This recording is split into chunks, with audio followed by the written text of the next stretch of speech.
મહિલા અને બાળ વિકાસ વિભાગ દ્વારા આંગણવાડી સહિત મહિલા અને બાળ વિકાસ વિભાગમાં કામ કરતા તમામ કર્મચારીઓને ઉચ્ચતર પગાર ધોરણનો લાભ આપવા બાબતે એક મહત્વનો જીઆર પ્રસિદ્ધ કરવામાં આવ્યો છે.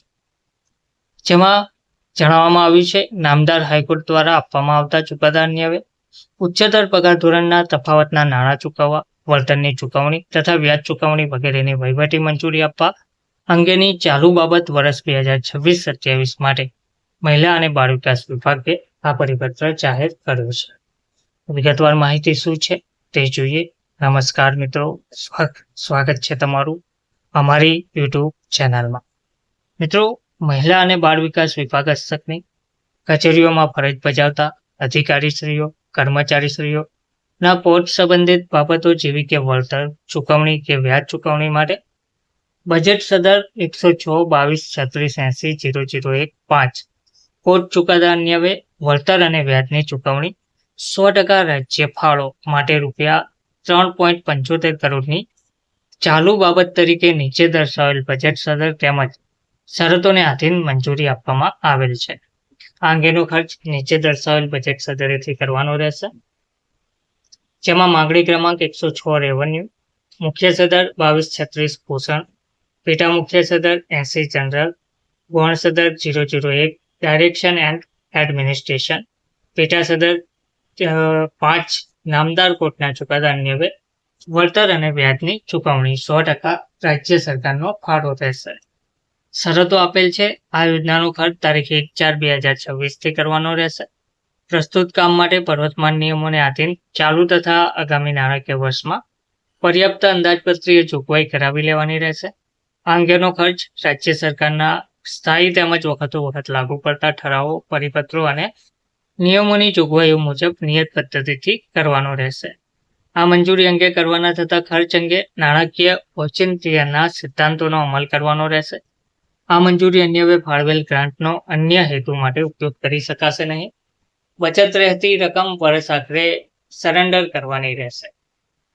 યોજના હેઠળ અગાઉ નિયત કરવામાં આવેલ શરતોનું ચુસ્તપણે પાલન કરવાનું રહેશે. સાધન અથવા તો કીટ આપવાના કિસ્સામાં ખરીદી ગવર્મેન્ટ ઈ-માર્કેટ પ્લેસ પોર્ટલ મારફતે કરવા તેમજ ખરીદ પદ્ધતિ મુજબની ખરીદી માટેની સૂચનાઓનું ચુસ્તપણે પાલન કરવાનું રહેશે તથા તે મુજબ ખરીદી કરવાની રહેશે. પરંતુ જે વસ્તુઓ જેમ પોર્ટલ પર ઉપલબ્ધ ના હોય એવી વસ્તુઓની ખરીદી માટે ઉદ્યોગ અને ખાણ વિભાગના તારીખ 1/10/2018ના ઠરાવ મુજબ ઉદ્યોગ અને ખાણ વિભાગ પાસેથી નામ આધાર પ્રમાણપત્ર નો ઓબ્જેક્શન સર્ટિફિકેટ મેળવ્યા પછી જ ખરીદી કરવાની રહેશે. ત્યારબાદ વખત થયેલ સુધારાઓનું ચુસ્તપણે પાલન કરવાનું રહેશે. સાધન કીટની ગુણવત્તા સુનિશ્ચિત કરવાની રહેશે. આ મંજૂરી અન્વયે કરવાની થતી ખરીદી અંગે રાજ્ય સરકારની પ્રવર્તમાન ખરીદ નીતિની જોગવાઈઓનું ચુસ્તપણે પાલન કરવાનું રહેશે. આઈટી સંબંધિત તમામ બાબતો અંગે સાયન્સ એન્ડ ટેકનોલોજી વિભાગની વખતની સૂચનાઓનું ચુસ્તપણે પાલન કરવાનું રહેશે. યોજનાના મોનિટરિંગની યોગ્ય વ્યવસ્થા કરવાની રહેશે. સોશિયલ ઓડિટ અને થર્ડ પાર્ટી વેરિફિકેશન પણ સમયાંતરે કરાવી સરકારશ્રીને રજૂ કરવાનું રહેશે. સદર વહીવટી મંજૂરી અન્વયે સતત 3 વર્ષ સુધી ખર્ચ ના થાય તો આ વહીવટી મંજૂરી આપોઆપ રદ ગણાશે. સીએમ ડેશબોર્ડ સાથે યોજના લિંક કરવાની રહેશે. યોજનાકીય મેનપાવરની મર્યાદામાં જ ખર્ચ કરવાનો રહેશે. આ મંજૂરી અન્વયે કરવાનો થતો ખર્ચ અને 2026-27ના નાણાકીય વર્ષની અંદાજપત્રીય જોગવાઈઓને આધીન અને નાણાં વિભાગ દ્વારા વખત ફાળવવામાં આવતી ગ્રાન્ટની મર્યાદામાં કરવાનો રહેશે. પ્રવર્તમાન યોજનાના નોર્મ્સ અને સહાયની રકમોમાં જો ફેરફાર કરવાનો થતો હોય તો તે અંગે રાજ્ય સરકારના આદેશો મેળવી લેવાના રહેશે. તેમજ આ ઠરાવ વિભાગની સમાનકી ફાઇલ પર નાણાં સલાહકારશ્રીના પરામર્શમાં સચિવશ્રીની મળેલ મંજૂરી અન્વયે બહાર પાડવામાં આવેલ છે.